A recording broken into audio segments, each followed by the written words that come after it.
Harshit. Hi, yeah. Hi, Prash. Harshit, thank you very much for joining me today. Of course, we are here to talk about your amazing journey through the master's applications to top computer science programs in the US, and of course, the success that came with it through the end, Right. at the end of the process from the consulting perspective as well. So, Yeah. Harshit, let's start with you giving a small introduction about your background, your academic profile, your GRE scores, anything that you feel is relevant and important for you from a application standpoint. Right. Okay. So, hi everyone. I'm Harshit. I just recently completed my graduation from IIT Patna. I pursued mathematics and computing, and I just graduated this May, and I'll be joining UCSD as a master's student in computer science and engineering this fall 2025. So yeah, I'm pretty excited about that. And yeah, so the journey has been, it's not been a piece of cake, but it's been fun. It's been really fun. It's like there's been like a lot of technological revolution around AI in the past few years, and I'm really honored. Like I was kind of a part of it. Like so so basically my journey, backing off a bit, it's been more of a research centered Yeah. journey. So I have had like collaborations with professors in India and abroad. We have worked on some really cutting edge projects driven around AI and its applications. So yeah, so it's been like so I have had collaborations with professors in IIIT Hyderabad, at my home university, in IIT Jodhpur, and in Paris in my third year summer. So yeah, it's been really fun, and it I think since my sophomore year, I've been inclined towards pursuing higher studies from abroad, mainly the States, because that's like many of my relatives live there.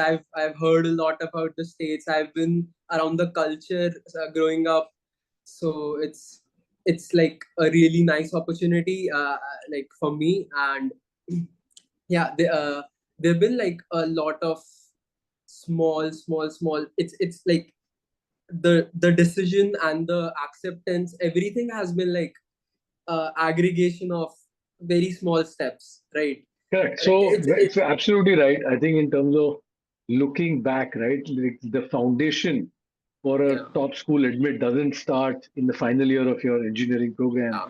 It starts much before that, and you kind of touched up that you're thinking about this from the second year of your engineering. I mean, for your maths and computing program, but thinking about it, preparing for it, and then actually applying for it, and then making it. Those are the various stages that you go through. But talk a little bit about, you spoke about the research, talk a little bit about the GRE aspect, and then tell me why you felt, when you came to us about 8 months ago, why you felt that a consultant would help you in this journey. Okay. Okay. So my GRE story is actually kind of funny. I I was supposed to give my GRE last year in April. That's when everyone should give it, like before their, like in their third year summers, right? So I had like started prepping for it with my friends in February, March, April. So I was planning to give it in April, but then I had like a family wedding, so I postponed it. And then I some like due to some reasons I postponed it again to June. So I basically gave my GRE from Paris in June, and yeah, I got 323, not much, but yeah, it's like I honestly didn't prepare much. I kind of like did it with my intern. So yeah, I brushed up the topics with my intern, and back then I didn't have you guys to like give any kind of support. I just gave a bunch of mock tests online, the free ones from ETS, and Yeah. the Calpan mock tests, all those mock tests. And I did Yeah. the Barron's 800 word book. So yeah, that really helped. And yeah, I think, yeah, that's about my GRE. yeah, and by the time I had my TOEFL, I had your support. So yeah, that's Okay. So why did you need the support? Like that was the real question, is that, a lot of students may feel that, hey, I can Hmm. apply by myself. You are already a smart Hmm. kid in a fantastic institution. You don't really need, some people are confident, like, hey, I can do this, right? But then Hmm.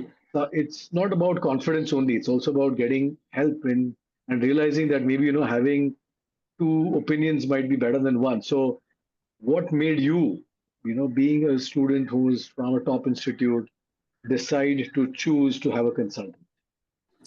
Right. Okay. Great question. So, see, if anyone's confident that they can, anyone can be confident that they can like ace GRE or TOEFL because that's just maths and English, right? But Yeah. I think the real catch is like shortlisting universities, and like more than that, shortlisting universities based upon what fits well with your profile, and what are the research outcomes or the career outcomes in the universities. People don't know that. Like you have to like do a ton of research to know that. Like you have to go through old Reddit threads or Quora threads, or like you have to read a lot of blogs to even get to know about a single university, like what exactly goes on. So if that is like served on a platter for you, it's obviously better. So that's the main reason I chose consulting, because I felt that on the portal that you guys have like a firstly like a profile assessment, and then there's like a few tiers of like university shortlisting, like dream, reach, all of that is done for you already on the portal. So that was the main reason, I guess. And then also LORs and SOPs, it can get a bit messy. I have had LORs in my third year because I applied for some internship programs, so I know that it can get a bit messy. So I just wanted to be safe, honestly. Yeah. No, the Dream Reach Safe programs are definitely designed from a profile perspective only, and every student does make a mix, selecting the right universities within that dream bucket, because your dream bucket could have 15 different universities, your Reach will have 15 different universities, your Safe could have 50 different universities, but Hmm. which ones to pick? What is the right combination? What is the mix of getting in with the satisfaction of getting in? A lot of students, I've seen students, Harshit, who have felt happy getting in, right? And the students who feel like, yeah, I got in, but I could have done better, and that remorse or regret is sometimes also there in the decision, in terms of Yeah. like, yeah, I mean, I could have got into a better institute because they didn't pick the right universities, number one, and they got into one of the safeties, but maybe the safety wasn't really safety, or the ones that you applied to in the Reach were more like Dream, and Exactly. you misclassified them. That's really one of the Yeah. problems. The other is you applied Yeah. to safeties where you didn't get a scholarship, but you thought it was safety. It was more of a Reach college. Now you thought it was a safety, Hmm. so you're not super satisfied about it, and then you didn't get a scholarship, so that makes it even more not satisfying for a lot of students. So getting the right combination with the right outcomes, with the scholarship angle, all of this matters. Now, coming to you again, Exactly. you applied to a lot of universities yourself. Maybe talk a little bit about the universities you applied to, where you did get an admit, so that people understand, in context of all the profile, where you did make it. Okay.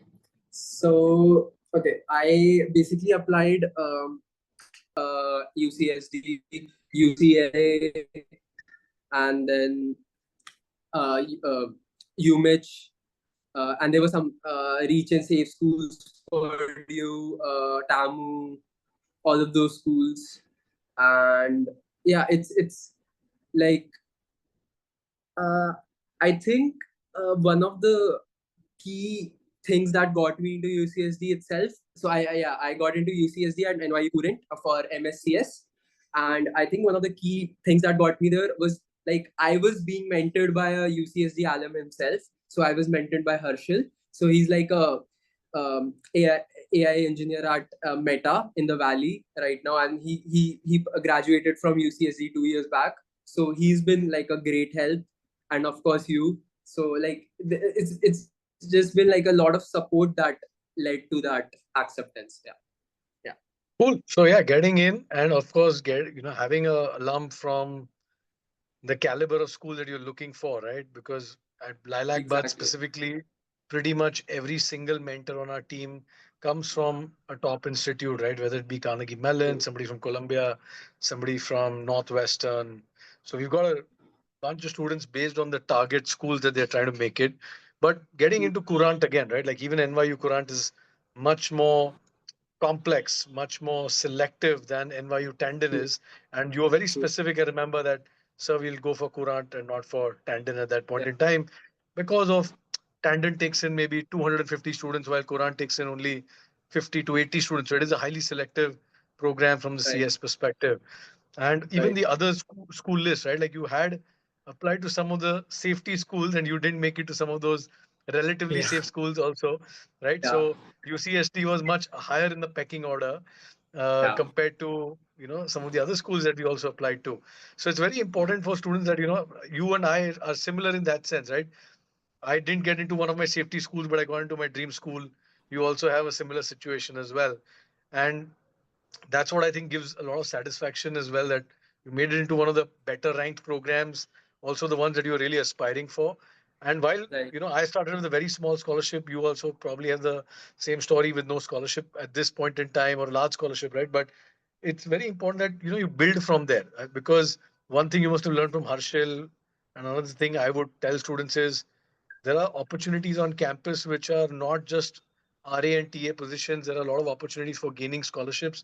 There are opportunities, of course, to work with research labs and gain, like, they pay you in that RA format, but it's not like $10, $15 an hour, or Uh, it's much higher. It's probably like more like $30, $40 an hour sometimes. And that's a right. significant amount, because if you're giving 30 hours to or even 20 hours to a lab, that's $600 a week at $30 an hour. So that's a significant amount of money in a month. You're making Right. $2,500, which covers a good amount of your tuition also. True. Uh, Going through the whole process, right? Like, tell me from the SOP perspective, what Hmm. was your takeaway, right? Like writing the SOP with us, with Harshil, that is one of the key elements to the whole application. You also mentioned that earlier, that it's Right. knowing what to present about my profile. What is it that you felt was the thing that hit home for you on the SOP front? Okay. So like something I really like with the was the like the process, the whole SOP process was very streamlined. Like, so you okay, if anyone is joining or wants to join, I'll walk you through what happens. So basically there's like a form, or like there's like a big form where you have to fill everything, like your achievements, what you want to do, like your expected career outcomes, your background, everything. And then your mentor helps you to like draft that into an SOP, right?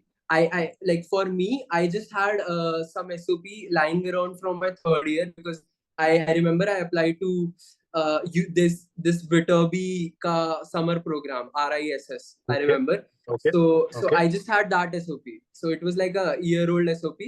And I remember it was already September end when I joined LilacBuds. I didn't have any SOP on me.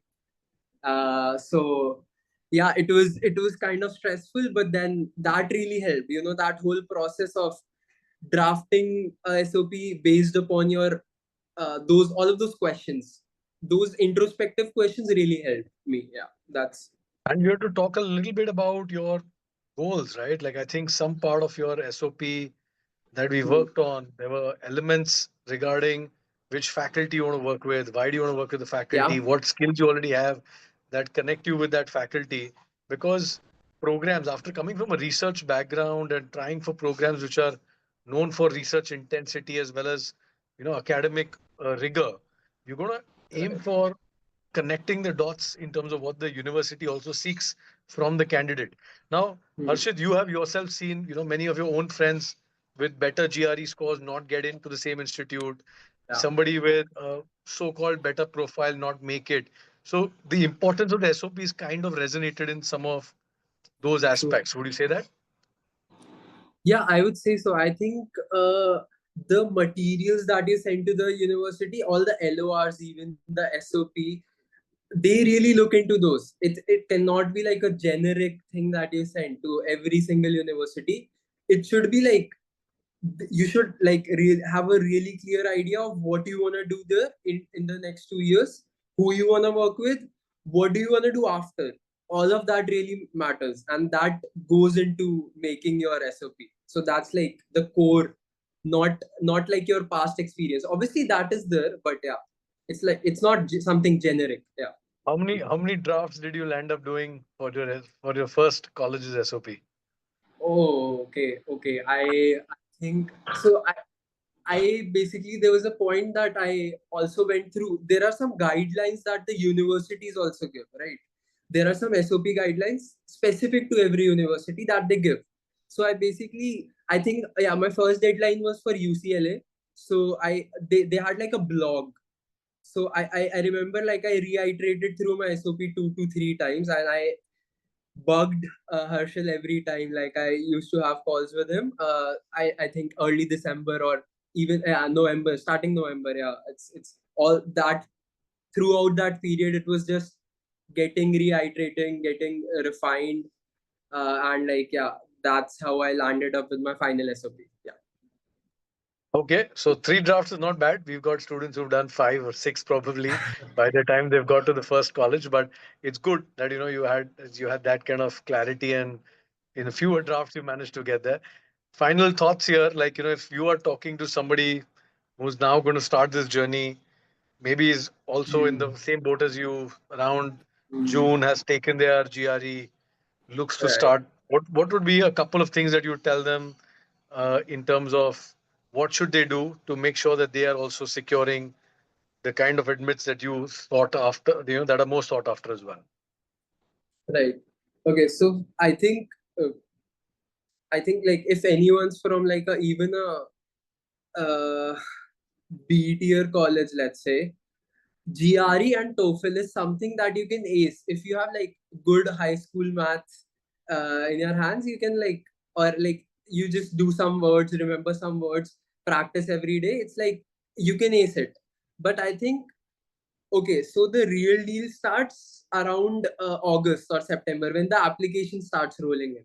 So then you really have to decide, or even before that, you have to decide what universities are you going to apply to. You have to make like a sheet, or like you have to classify all the universities firstly based on several factors. There are many factors: TARA opportunities, what are the expected outcomes, what is the average placement scenario, and like how is the location, everything, right? So all of that you have to start prepping for that early, maybe June, July, right? Because the application starts in September. So that's like it's like coming, it's near. If you're listening to this, anyone applying for fall 26, it's like right around the corner. So there's like a lot of things that you have to worry about. So I would say, if you want to be safe, if it's not something you want to bet on, just yeah, you can obviously All top triage. university deadlines, all Yeah, top university deadlines are in that November, early yeah, December window. yeah, And the mid-ranked universities between maybe 25 to 50 or 75 will be in the early Jan window. And yeah, that is the planning has to be that, hey, if I'm applying early, I need to know when I'm applying early. You knew that many of the decisions came out very late, right? For the top yeah, universities and for the mid-rank universities, all the decisions start coming out mid-March and yeah, later. yeah, And it's a long process, and people tend to anticipate like, hey, I could do these drafts in 2 3 weeks maybe, and I'll be done. But that's never really the case. You know yeah. that again. True, Again, true. that's one of the things I keep hopping on, and every year I've been hopping on that start early. But thank you for resonating the thought that it's right around the corner. Don't kind of Yeah, assume that it's far away, because it takes yeah, time to get there, and you don't know by when your time is kind of lost. true, And definitely, I think get your another piece of advice I would definitely leave people with is try to get your scores and other things out of the way as early as possible, so you've got more time to true. concentrate on the shortlist, Uh, on the applications, yeah, on connecting with even alums, right? Because without that ability to make true. decisions on whether you had the benefit of having a UCSD alum, but Huh. maybe you want to connect with 2-3 different alums and understand which programs are best suited for you and why.